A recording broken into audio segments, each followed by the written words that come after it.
welcome back. But first, I'm going to do my audio tests, and I am going to get on with the show. It's late at night, I know. I have um, I have to check my audio. I know it's late, but I was doing a lot of writing and stuff, getting things sorted out and everything ready for the show, and then I had a lot of other things that I had to do for my schedule. But it's fine because it is 10 o'clock, and that's one of the best times to actually do this stuff. So, sounds good on D Live. Gotta hit refresh on Rumble again, of course. Check Rumble whenever it gets kicked in and going.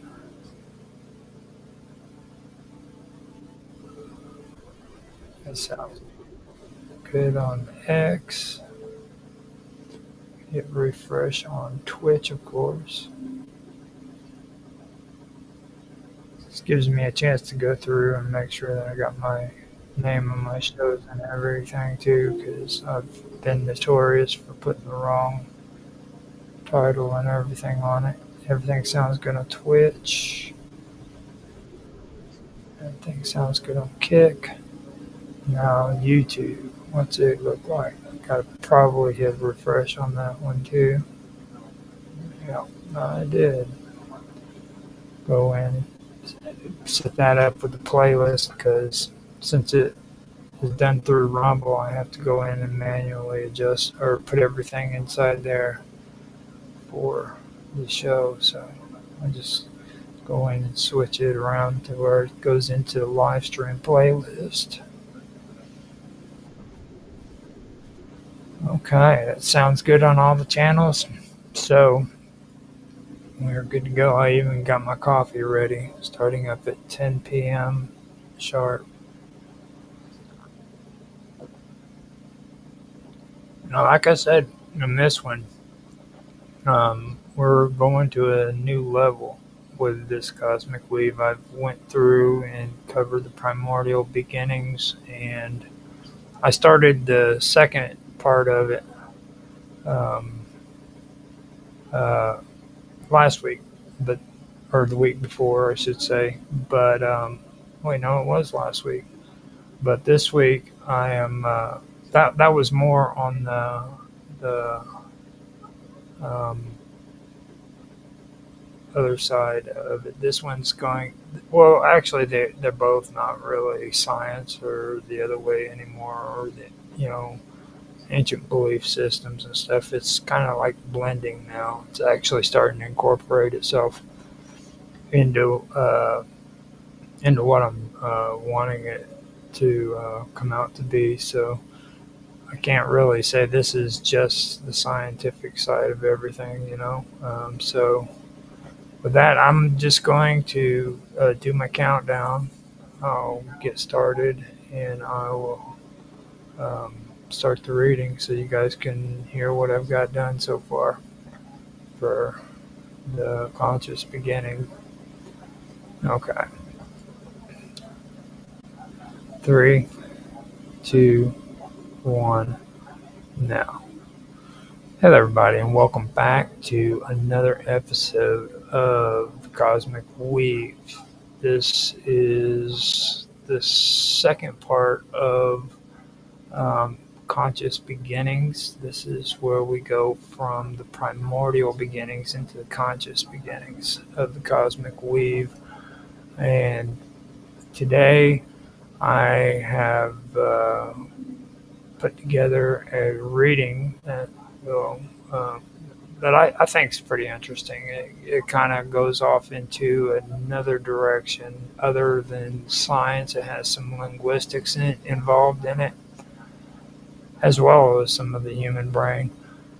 So, with that, I am going to say welcome to the show, and let's get on with the reading. That's about the best I can say. So, here we go. Climbing fibers were born of the essence of elevation and growth, driven by a deep, innate desire to ascend. They are the architects of transformation and the weavers of new pathways that stretch across the known dimensions, reaching towards the heights of understanding and awareness. Mossy fibers are conduits of order and structure, woven into the tapestry of reality itself. At the edge of perception, raw signals are born, which follow a strict sequence of natural rhythm.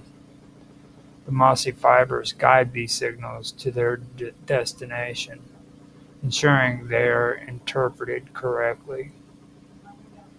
While mossy fibers are threads that hold everything together, climbing fibers were not held by constraints. Their movements are fluid and spiraling, carrying with them raw signals of creation, waves of energy pulsing with the potential of transformation. These signals were not only data, but also the seeds of evolution. Climbing fibers followed a path that is less predictable, gathering raw signals and transforming them into patterns of knowledge and insight, a process that allowed for new ideas, forms, and possibilities to emerge. These climbing fibers weave pathways, creating pathways for transformation. Complex spiral threads intertwined, creating a vast network of connections, each pathway with a potential route for the evolution of consciousness, a bridge between the material and the immaterial, the known and the unknown, constantly striving upward to higher and higher levels of understanding.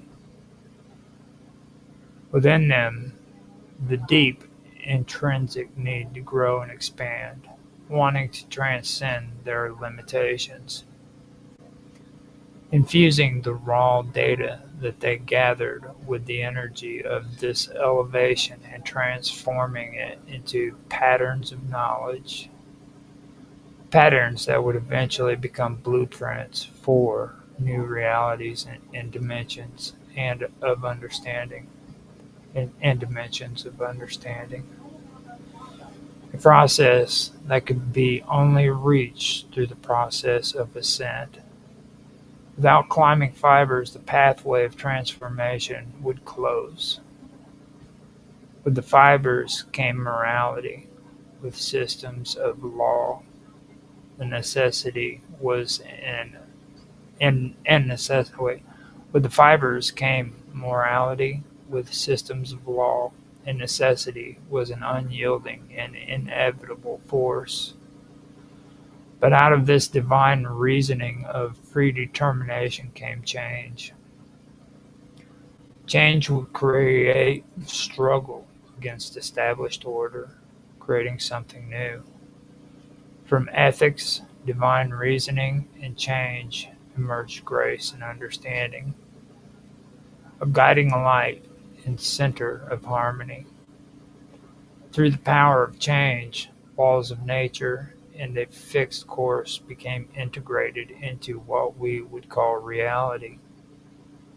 From divine providence, determination, and free will came acceptance, submission, fertility, stability, life, existence, and interconnectedness between natural and divine forces. Structure was introduced through nurturing and sustaining forces, bringing life in the soul. Within the mind, information is carried, processed, integrated, and projected outward. It's translated into patterns that can be interpreted and understood. Within the core of this process center of information, it awaits the arrival of the climbing and mossy fibers. These fibers that deliver signals to deep nuclei, that in turn transforms raw data into knowledge and action. Acting as a processor, decoding information and integrating it into the broader narrative. The information is then elevated to a higher state of understanding where speech, awareness, freedom, divine inspiration, and the soul are born. A type of sound influencing surrounding sounds, the latter derivative and later derivatives. The core of the root which carries the primary meaning. Another sound disappears without a trace, though it may still subtly influence other sounds. Derivatives illustrate how a single root evolves into a class of hypothetical sounds, each with distinct effects on surrounding sounds, where neutral and plain sounds leave little to no trace behind. Rough or voiceless sounds, with their tendencies, seem to color, preserve, round, extend, and lengthen other sounds. If a sound appears unexpected or a certain pattern of sound occurs, it can only be traced back to the influence of the sound. Certain roots seem to preserve unexplicable sounds, while sets of sounds play a significant structural role in how sounds behave and evolve. Sounds that are created by constricted airflow and causing turbulence are rare, considered complex and difficult to articulate. Creating a sound that is often described as raspy, harsh, or hollow. Sounds that are acoustically and articulately distinct from other sounds. There are voiced and voiceless sounds. The voiceless sound without vibration during the articulation, and the voice sound that does vibrate. Sounds that are acoustically characterized by low frequency energy and a less defined spectral shape compared to more common sounds. These sounds are prone to more variation and are sometimes replaced or approximated by other sounds. Lengthened and preserved sounds is a process by which sound is held or sustained for a longer duration. This process can occur naturally due to stress, rhythm, and development. A sound may be preserved as it resists deletion, reduction, or merging with other sounds over time, usually due to its prominence as a sound or the environment. Sound preservation is usually associated with sound conservatism, such as roots or stress. Colored sounds involve the alteration of a sound quality due to the influence of a nearby sound. This is often observed when a sound with a particular place of articulation causes the sound next to it to shift in quality.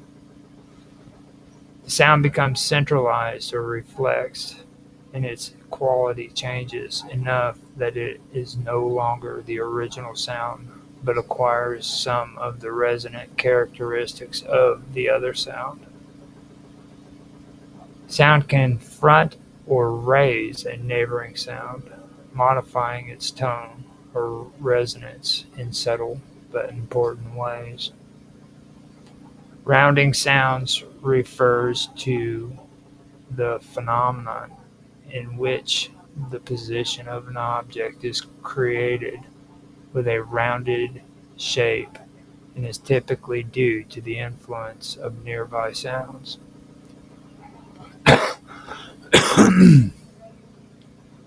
presence of rounding sounds can cause neighboring sounds to articulate rounded sounds even if this was not its original state. Over time, these types of articulatory adjustments can result in new sounds. Rounding influences and acoustic properties of sounds often lower their second format frequency, which gives them a more backed or closed sound quality. As a result, an overall sound may shift in response to consistent rounding influences, contributing to sound harmony and tendencies. Each of these sound processes is part of a broader system of sound, where sound influences one another through contact, proximity, and change. These subtle modifications can accumulate and, over generations, reshape sound structures. Root sounds and sound borrowing are two essential concepts.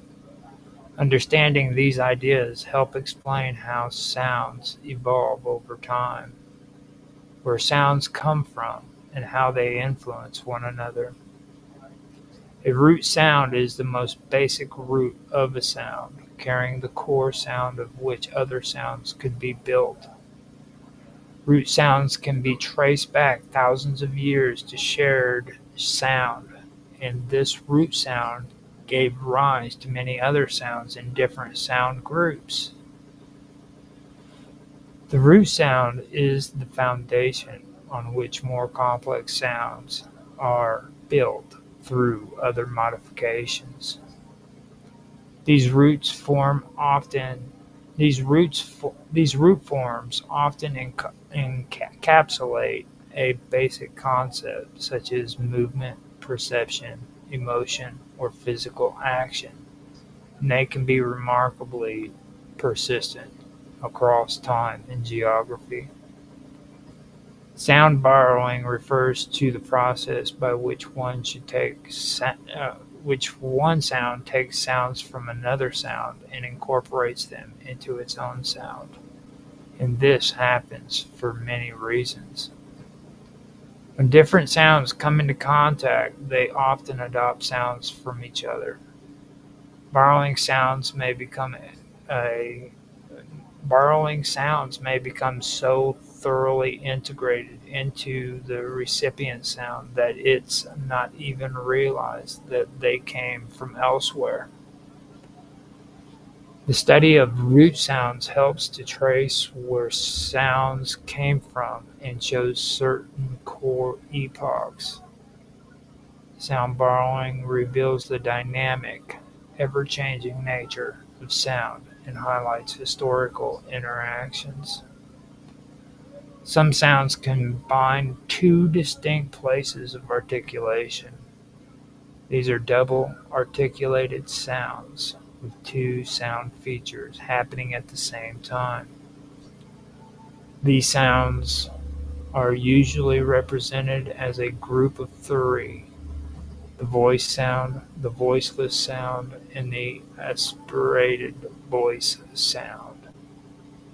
These are not simple sequences of two separate sounds, such as one sound following another sound, but rather sound, are single sounds that involve both areas of articulation in one unified motion. These sounds are an important part of sound inventory. They play an important role in the evolution of sound. However, not all descendant sounds retain them in their original form.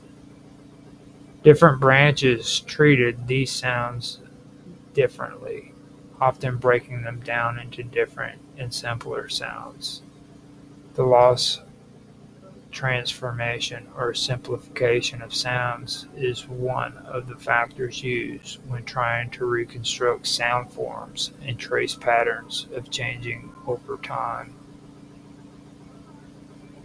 As the spiraling ascent of the climbing fibers continued, something unexpected began to emerge. Not a new pathway, but a mirror. In the feedback loops between thought and sound, a presence began to stir, faint and diffuse at first, but unmistakably sentient. This presence did not originate from a single mind, but from the resonance of many, from the overlapping harmonies of countless internal processes echoing across time. It was the whisper of the collective, the first breath of the self-aware whole.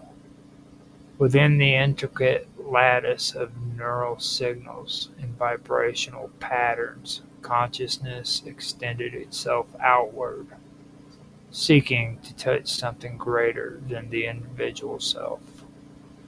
The mind, once thought to be a solitary chamber, revealed itself to be a single cell in a vast organism of awareness. Each signal, each syllable, each modulation of sound did not end at its origin, but reverberated across the interconnected field of being. In this vast neural communion, a new form of intelligence began to take shape, less a mind than a field, a living network of shared impressions, bound not by borders, but, but, but by rhythm, tone, and resonance.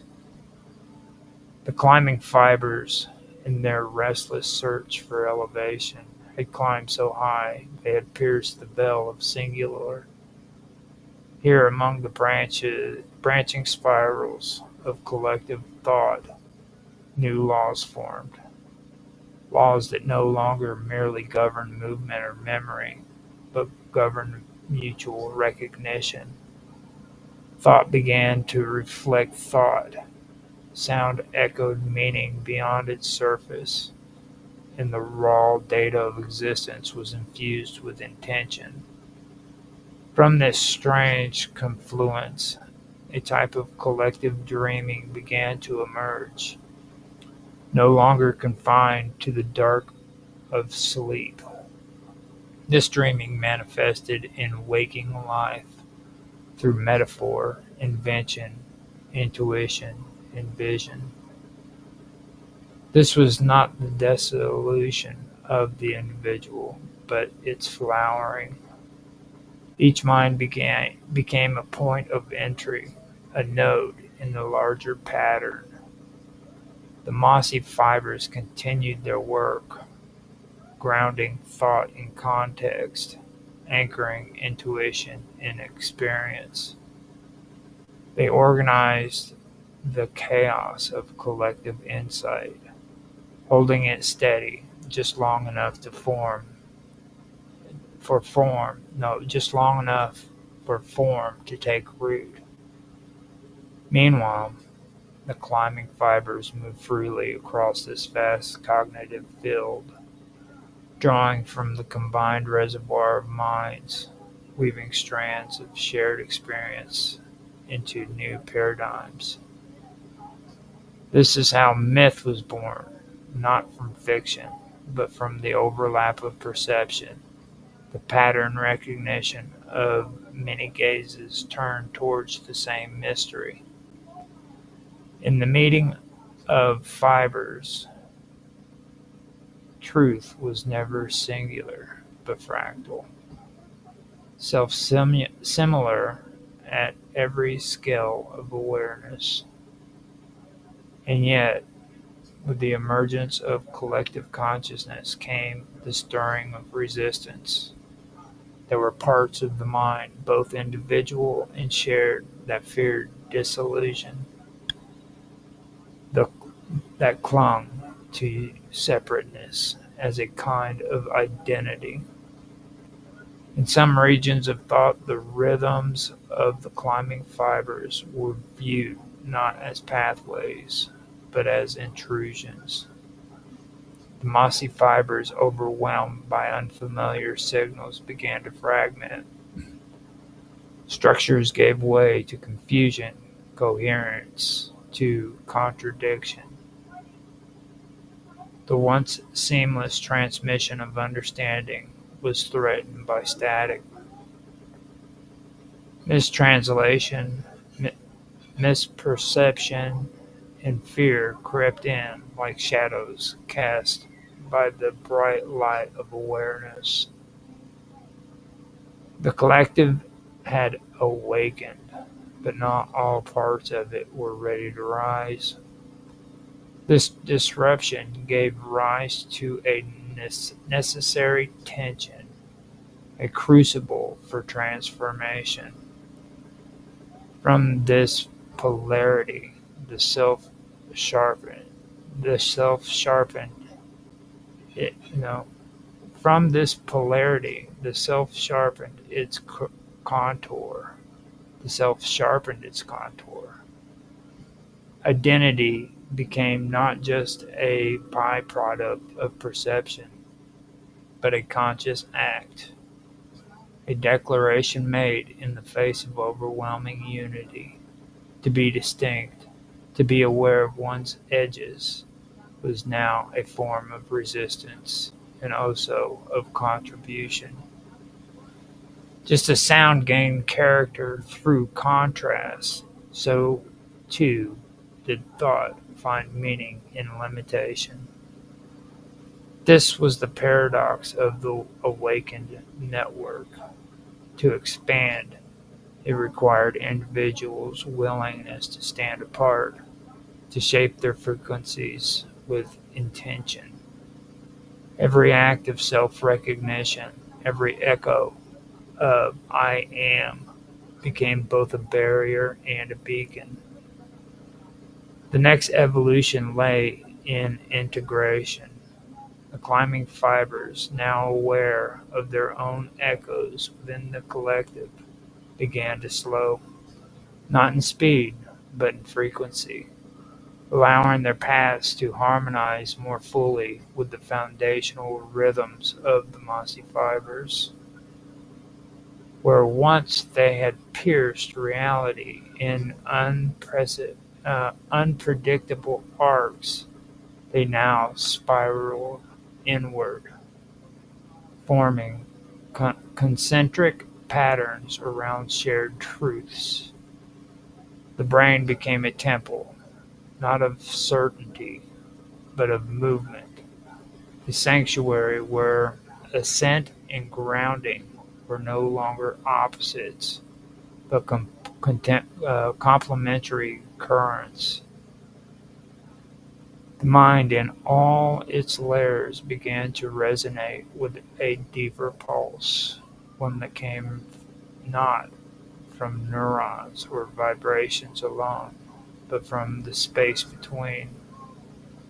The space, the the interval, the silence, the stillness was where the next transformation would occur.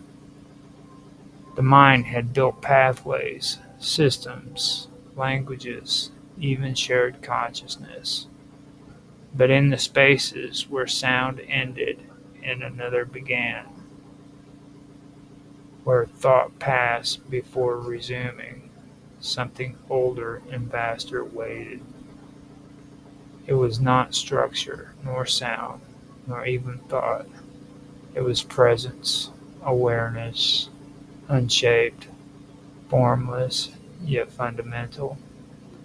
The climbing and mossy fibers, in their endless patterns, circled closer to it, drawing nearer to the center they could not they could not name.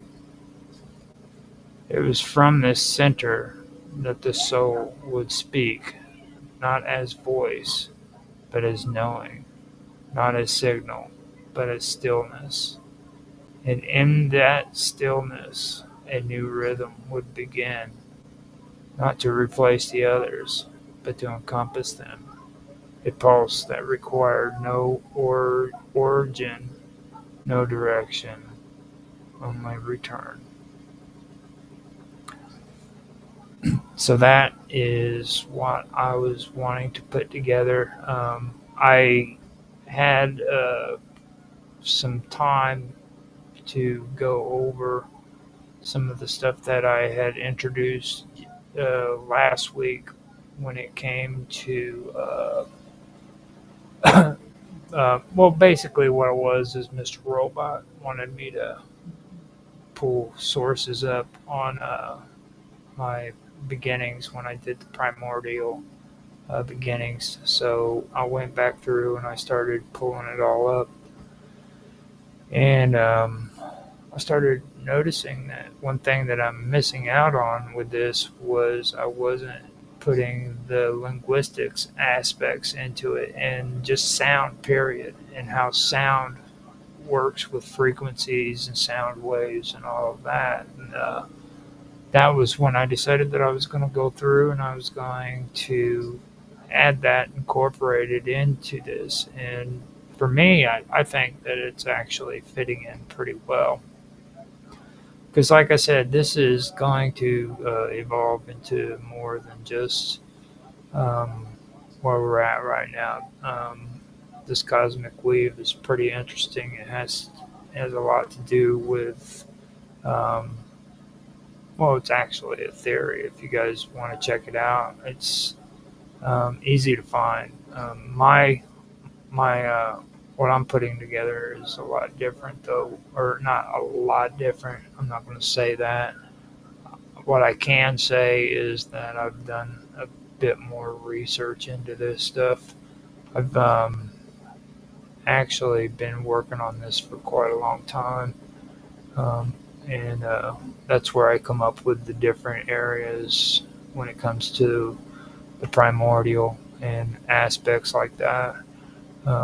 Mr. Robot has an issue with the whole primordial ooze and stuff of that nature, and he wanted me to find pull up sources, so I did it. And see, that's the one thing that I notice when it comes to a lot of people like him. Mr. Robot believes in like Atlantis, so believes in remote viewing and stuff. But he's not the only one that's like this either. But a lot of people who do believe in remote viewing and everything, they really don't do research into it and find out that a lot of what they're talking about is parapsychology, and parapsychology discusses this kind of stuff. You know what I mean? About primordial beginnings and how you have the axis mundi, and then they have they talk about nexuses that are set up around you that you can actually that your brain or your mind actually uh, connects to on a certain level. You know what I mean? Things of that nature. Now, me personally, I've said it before. I don't believe that there are like a whole bunch of nexuses that are set up. I believe that I believe in the Axis Mundi part of it, where there's one central nuclei, and I also believe that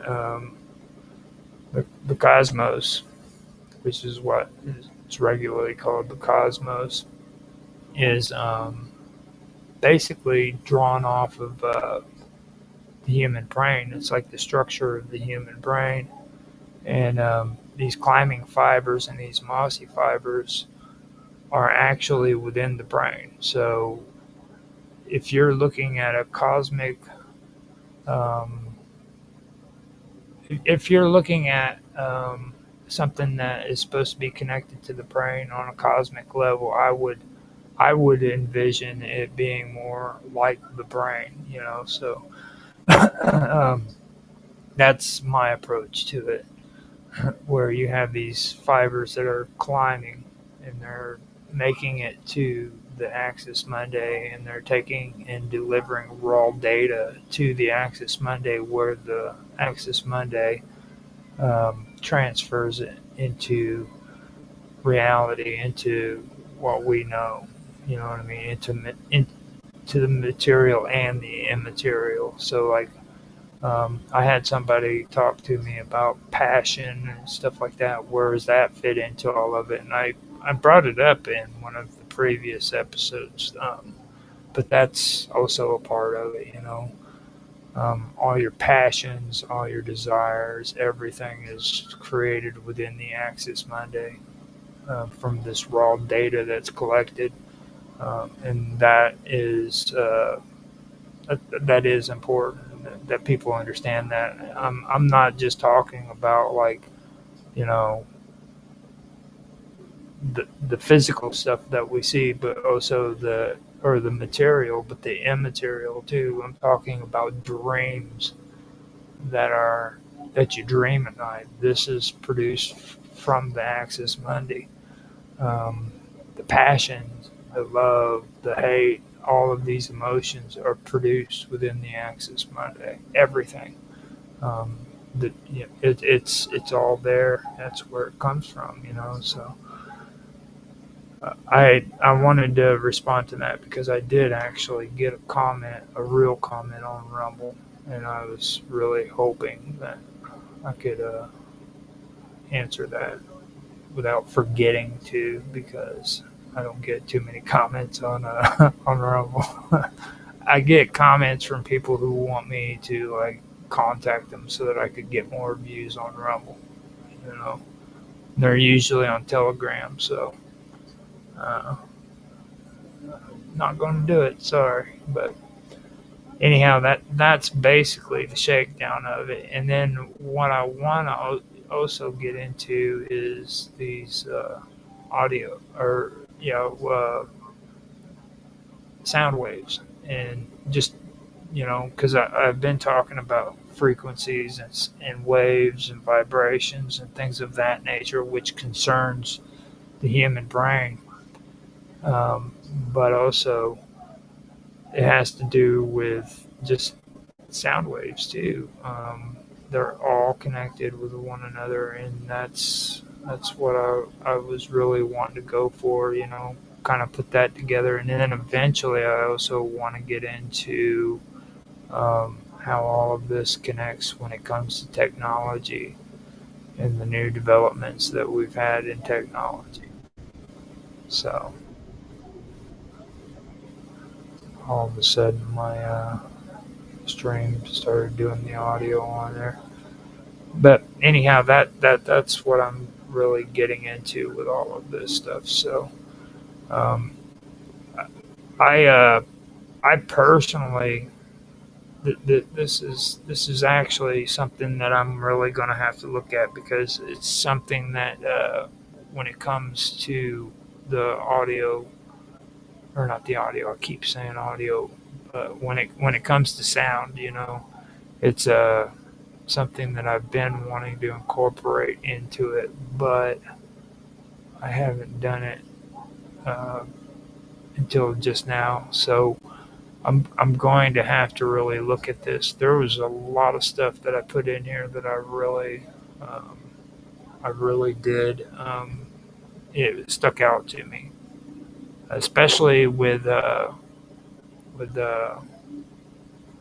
linguistics. I've been doing a lot of research when it comes to linguistics, and I've been learning just how in depth linguistics is. It's probably just as in depth as what well ancient DNA is, to be honest with you. The word, and when I say linguistics, I'm not talking about what you write down. I'm talking about the words that actually come out of your mouth. The sounds, the way you change, the way you, like when you say "oh," you always curl your lip, or you have to move your tongue a certain direction to get a certain sound. That's linguistics. This has to do with everything coming from your mouth, the words coming out, and how you do it. Has absolutely nothing to do with writing stuff down on a piece of paper or on the computer or anything of that nature. Um, and it's interesting because you can take and you can actually do research in that area and go, all the way back to thousands of years ago. And you can determine that what word or what root word came from what area and stuff of that nature. So that's something that I really do want to incorporate into this because it really fits in well. Um, and I will be adding more of the stuff that I have involved in this because I still have to figure out what part this is. I think I'm on the eighth video. I'm not quite sure, but uh, if I'm up higher, then I'll have to maybe fast forward it, or heck, if I have to, I'll just hold it off until next year. It'll be something that I can put in the videos for next year. So let me see here. Yeah. So we are at what 41 minutes. Yeah, I'm gonna go ahead and call it quits on this one. I'm done for the day. To be honest with you, I've had a pretty long day. Getting all this stuff together, and then at the same time trying to write it down, or type it out, whatever, and get it on thing was pretty rough. Um, So I spent most of my day on this. I woke up at around 10 o'clock my time in the morning and drank some coffee. And then about 11 o'clock, I turned around and started getting to work on this because I've just been so over scheduled on the stuff that I've been doing. But I'm okay because I need to get this stuff done. Need to step it up on some of the stuff that I've been doing. It comes every about 2 or 3 times a year where I have to like put extra emphasis on things because I'm running different streams on different channels, and sometimes it means that I have to redouble my efforts in order to make sure everything's getting streamed out like it should be. And so far it is. So far I have an episode of, or an upload of The Wonderful World of Weirdness coming out for every day until the end of July, beginning of August on YouTube. Um, for all of my channels, a mix of them on Rumble, I have an episode a day, not for every channel, but just one going to at least one of the channels every day, all the way up until January. So I've got that taken care of. Besides that, I'm live streaming on Rumble, DLive, X, Twitch, Kick, and YouTube. So if you guys are on a channel, or if you guys are on those platforms and you'd rather watch it there, you can. You can find me there. On Rumble, you know where to find me on there. If you're on Rumble, I am Roger Hansen at Infamous OG 1973. On D Live, I am just Roger underscore Hansen. On on X, I am Roger Hansen at ROGLOL 1973. And on Twitch, I am Infamous 1969. Now on Kick, I believe I'm just Roger underscore Hansen. And you can find all my channels on YouTube. I have The Wonderful World of Weirdness at The Wonderful World of Weirdness. I've also got Roger Hansen at Roger Hansen 2731. I've got the Storyteller at the Storyteller 3171. Then I have the Praetorian at the Praetorian 5222. I have Earth, which is at Earth 2249. Working with Audio and Video, which is at Working with Audio and Video 6239. I also have Strange Stories, which is at Strange underscore Stories 73. And of course, I have Gaming with Infamous at Gaming with Infamous. And you can find those on YouTube as well. I do have those channels on Rumble too, but I couldn't even tell you how to find all those. Or they're the same names, but they don't have the ads. I don't believe Rumble does that, but they could. I have no clue. But other than Rumble and YouTube, I don't have channels split up like that. So I figured I'd put that out there and let you guys know where you can find me. Um, if you liked what you saw, please like, subscribe, share, make comments.